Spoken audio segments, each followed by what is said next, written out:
Hola chicos, hoy vamos a seguir con los tutoriales para poder avanzar en matemáticas. Entonces vamos a empezar el tema 6, que es los números enteros. Vamos a ver qué son los números enteros.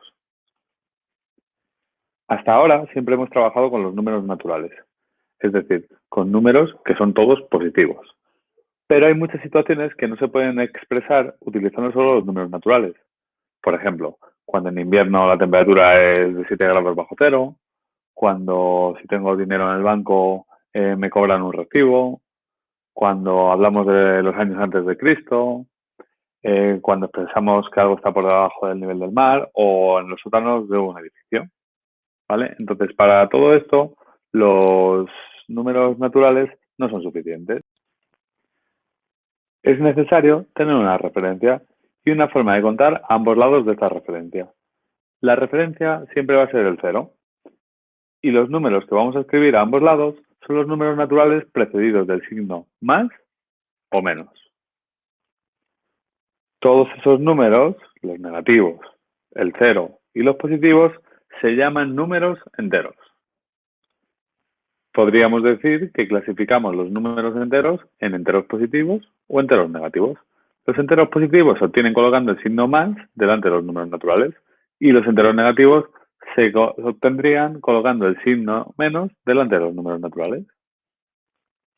Es importante entender que los números enteros no son naturales. No podemos decir que existen menos dos peras, pero son números creados para referirse a situaciones en las que se marca un origen, que es el cero, y que provoca un antes y un después, o un delante y un detrás, o un arriba y abajo. Seguramente que en este momento ya se te hayan ocurrido algunas preguntas de voy a pillarles, pero lo vamos a solucionar antes de que os hagáis los listillos. Entonces, por ejemplo, si un número no lleva signo, siempre se entiende que es positivo. Si yo veo solo un 4, entiendo que es un más 4. Si yo veo solo el 8, entiendo que es un más 8. ¿Vale? Y la segunda de las relaciones, que seguro que algunos ya habéis pensado, es que el 0 es un número entero, que al ser la referencia no es ni positivo ni negativo. Simplemente es la referencia, el 0. Como hemos visto al principio, los números enteros aparecen en muchas situaciones de la vida diaria. Por ejemplo, para medir la temperatura por encima de 0 grados se indica con números enteros positivos y las temperaturas que están por debajo de 0 grados se indican con números negativos. Pues podríamos encontrar en este caso, por ejemplo, el menos 20 o podríamos encontrar el más 30. Lo mismo pasa con el dinero que tenemos en el banco. Cuando hay un movimiento a nuestro favor, cuando nos dan dinero, pues los números enteros serán positivos. Y cuando nos quitan dinero, porque hemos hecho un pago, porque nos han cobrado un impuesto o por lo que sea, pues los números serán negativos. Por ejemplo, si tenemos 2.000 euros, será un más 2.000. Si nos gastamos 300 euros, será un menos 300. Los números enteros también son muy importantes para referirnos a los años, ¿vale?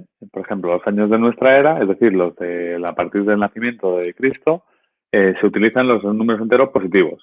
El 230, el 2020 que estamos ahora, ¿vale? Esos son enteros positivos. Mientras que los años anteriores a su nacimiento los indicamos con números negativos. Como por ejemplo podríamos decir que un personaje nació pues en el año menos 230 antes de Cristo.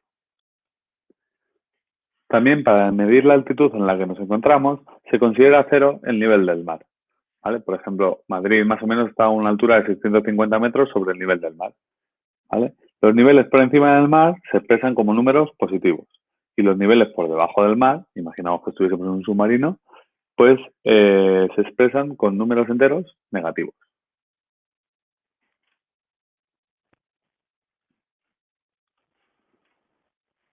Por último, para señalar el número de plantas de un edificio en un ascensor, pues utilizamos los números negativos para aquellas plantas que están por debajo de la planta suelo, digamos, y se utilizan los números positivos para todos aquellos que están por encima de la planta suelo. Pues con esto hemos terminado la explicación sobre los números enteros. La verdad es que vais a ver que son muy sencillos de utilizar, que estamos muy acostumbrados a utilizarlos, que al principio nos vamos a hacer un poquito de lío, pero que son muy sencillitos. Así que suerte y vamos a empezar a trabajar en nuestras cosas. Besos.